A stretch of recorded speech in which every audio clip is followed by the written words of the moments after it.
Hey friend, I have a guided reading for you today.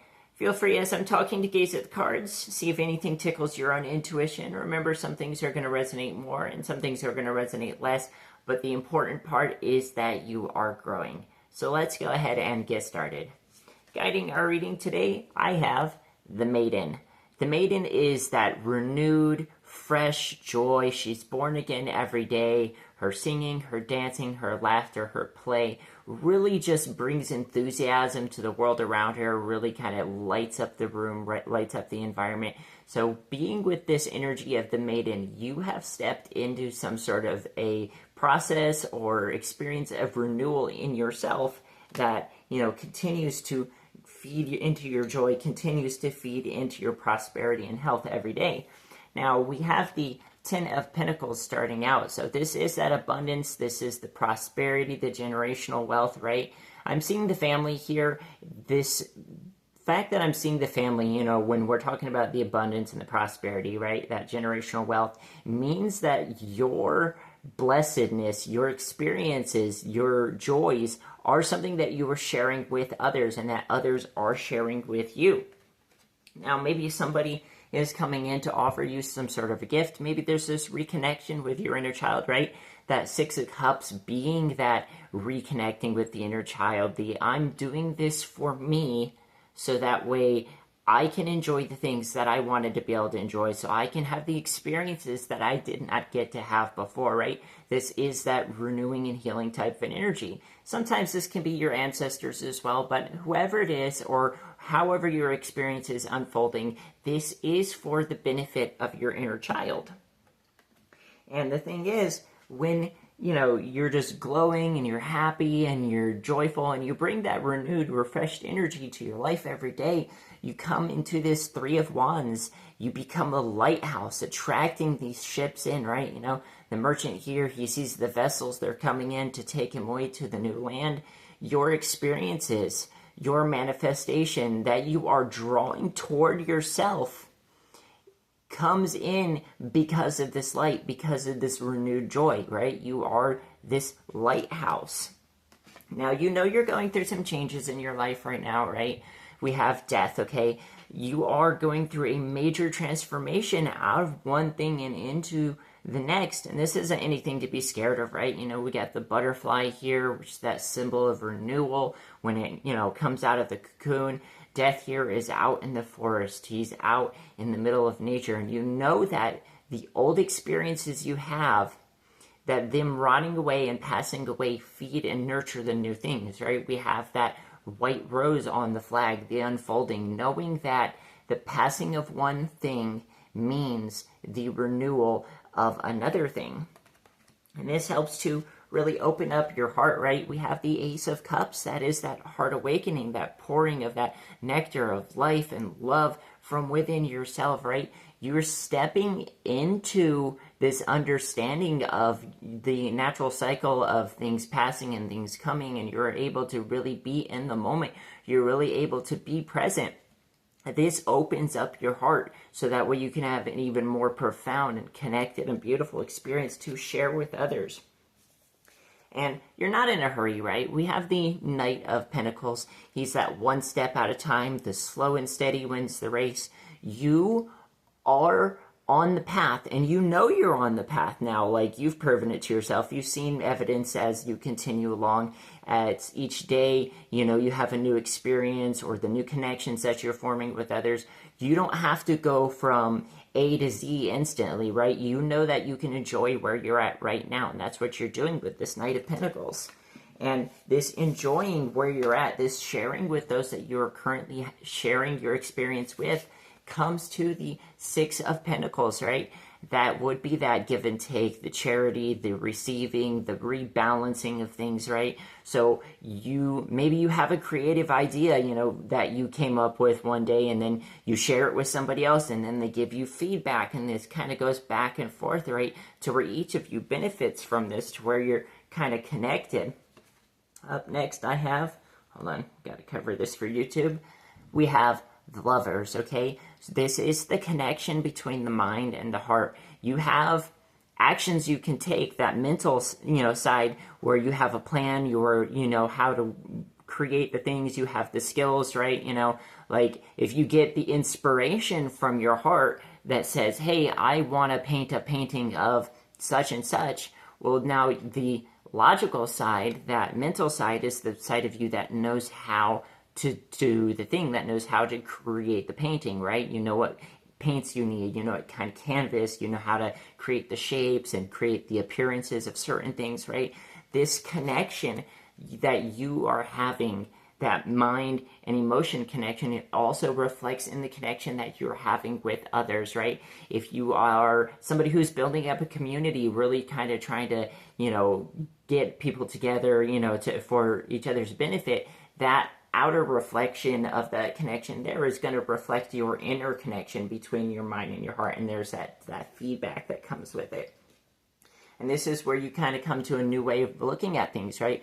We have the hanged man here, and thing is, you see this halo around his head, right? He's not necessarily in suspension because, like he's done anything wrong or whatever. He takes a moment to step back and look at things in a different light, to look at things in a different kind of view.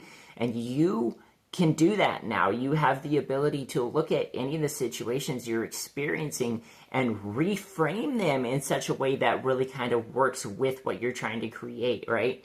And you know that you can rest between, taking one action and taking the next, that the rest itself is just as much a part of the bigger process of the creation, right? You got to be able to have that energy and that renewal, that waking up, that maiden energy to wake up each day refreshed and renewed. You have to take that time to pause. You have to take that time for the rest.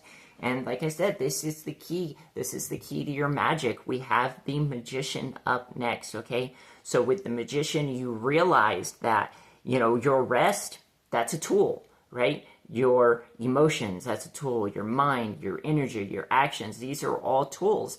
And sometimes that pause, that taking a step back and having a moment in between is the very thing that's going to give you the energy you need, that's going to give you the refreshment and rejuvenation to be able to create your reality. And you're finding, in fact, that you are very much even more powerful in creating your manifestations when you deliberately give yourself that time to rest. Because it's like with the energy of the Empress, right? She's pregnant with all possibilities. She's weaving this loom which has the zodiac cycle on it, right? You can take the experiences you have in your life and you can use them to create your reality. And the thing is, I'm thinking, is that this Knight of Pentacles, right, is actually the perfect steward of the energy of the Empress in this situation, at least, right? It's the slow and steady wins the race, right? Her pregnancy, the Empress being pregnant with new possibilities, she has to allow this to come to full term, right? You give yourself those 9 months to be able to really gestate and, create and grow and build the things so that way when you birth it into reality, it's ready. It has the energy. It has the necessarily vitality to be able to be, the reality you created for yourself. And that is evidenced up by the world being next, okay? This is what I'm talking about, where you give yourself time to rest, you recharge, you really think about the things that you want to create, you put your emotions into them, and by being in this cycle of, allowing the old things to pass and then rejuvenate to create the new things, that's when you complete the cycle. That is when you create the reality. We have the King of Pentacles next, okay? King of Pentacles is very good with his money. He's very knowledgeable and skilled on how to manage things. He's a good business person. He's got a solid sense of, really what works and who's good at what, right? You now understand that this balance between action and rest, the renewal each day with the enthusiasm you bring and then the time you take to just kind of be and exist and just be in the moment, that this is the thing that is going to create the solid foundation for you. That is the firm ground on which you are building your life. All right, so now okay, I'm building my life. I have these possibilities ahead of me. I want to create for myself. And then from that thought, you realize, oh, I actually can create anything. I have this 7 of Cups, right? I can have wealth, I can have a new home, I can have connections, I can have prosperity in all these different forms, I can have adventure. You know, whatever you dream about is available to you, right? These potentials that exist in the non-physical that have not yet come into manifestation. When you pay attention to your daydreams, pay attention to the things that you're fantasizing about, like, oh, what if this, what if that?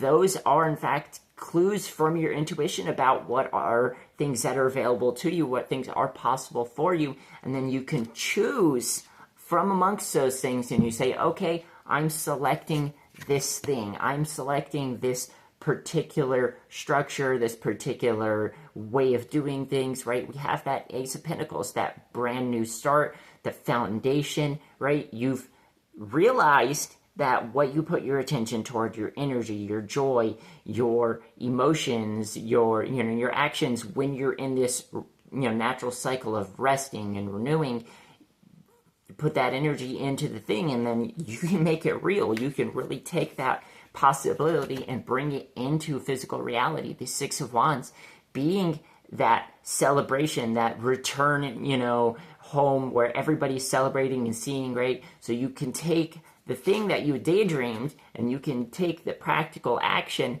that foundation to create the thing, and you bring it back to share with others. That creates a momentum, right? And then you're seeing the success. After the success, you're really following your thoughts, you're really following those feelings, and your intuition just naturally unfolds as a result, right? You're trusting yourself, you're trusting the path you're on, and, so your intuition develops in this, and you come into this peace, right? And you realize that peace, the rest, that being present in the moment, the renewal, that is where your strength lies. That is where your ability to create your reality lies, right? The woman here, she's not forcing the lion to do anything, she's here gentle, petting it, the kindness, the space that you create by being in this joy, by being in this refreshed, renewed energy, by, having that natural cycle that you allow yourself to move with, and you have that intuition you're starting to trust. Now, all the power is available to you, and there's no force necessary in any of it. All right, friend, I hope this reading is helpful for you. If it was, go ahead and leave a like for me. If you would leave me a comment, you can leave a sunflower emoji if you don't know to leave. That's a spirit guide of mine. Really lets me know you see me. Helps the algorithm quite a lot. If you're not subscribed, I would love it if you would subscribe to my channel. Head inside, find a video that resonates with you, and I will see you in the next one.